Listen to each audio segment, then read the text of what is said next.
Joining us tonight, Judicial Watch President Tom Fitton. Tom, good to have you with us. Your thoughts about the performance of Robert Mueller today?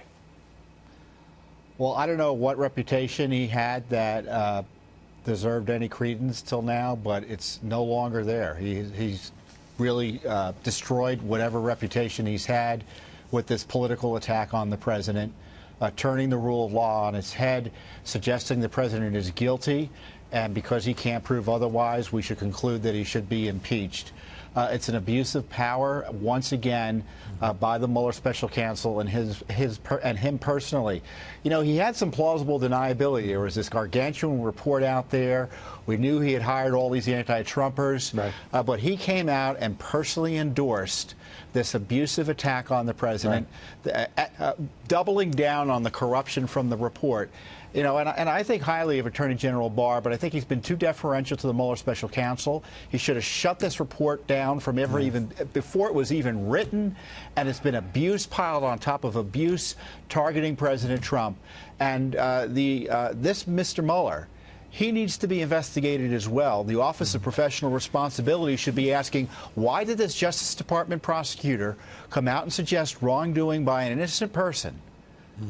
Without any foundation, because there is no foundation. If there was a foundation, there would have been indictments or a request for an indictment or highlighting that. Outrageous. Turning our judicial system on its head, saying that you have to prove your innocence, in effect, particularly if you're the President of the United States. Is it a coincidence that James Comey, the dirty cop, wrote an op-ed that was published just a day ahead of the Mueller remarks today? Doesn't that strike you as odd, coincidental, perhaps? Well, I'm trying to figure out who's worse in terms of ethics, Comey or Mueller, and they're two peas in the same. They're two peas in a pod when it comes to attacking President Trump. I have some questions. You know, I do hope Mr. Mueller testifies. I know some don't want to see him testify. He should be asked, why is it, despite his conflicts, did he accept this appointment? Why is it, despite the knowing that Comey stole FBI records and then leaked them illegally to get him appointed, he continued to participate in that corrupt process? What about all these biased Democrat and anti-Trump, pro-Hillary Clinton donors he hired? When did he know there was no collusion? Right. When did he know there was no collusion? And as you point out, why didn't he shut it down then?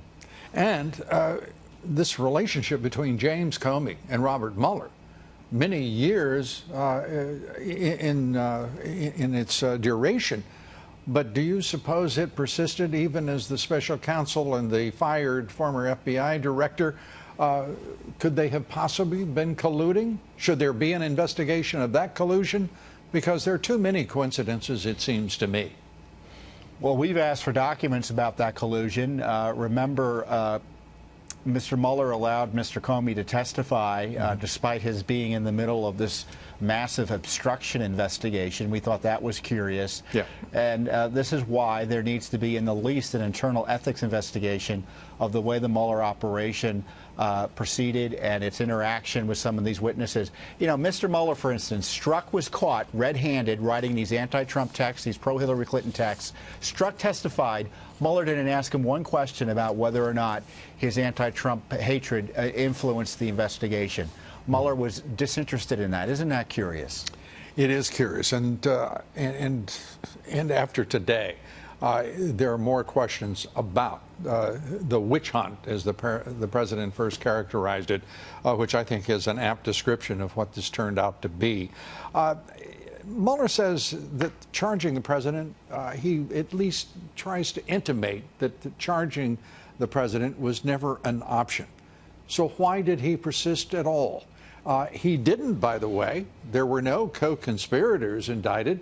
So why did he persist at all?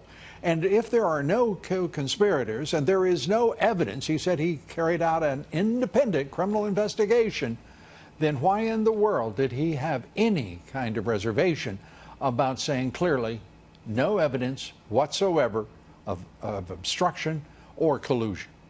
Well, try to follow his. I suggest your listeners go and read what he said. It's full of legal higgle-piggle, just like the argle-bargle in his report about this obstruction. He's all over the place. Yeah, Mr. Barr has testified that Mueller did not say the Justice Department policy about Yes, saying that the can't be indicted it guided his decision making here. Yeah. So now he's changed his tune, and it's all, I think he's worried about the momentum of impeachment be kept moving forward.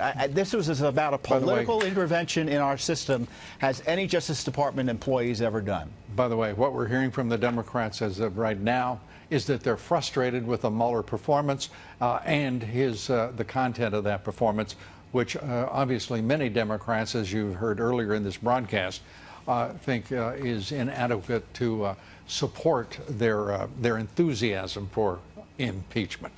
Tom, as always, great to have you with us. Thanks so much. Tom Fitton. You're welcome.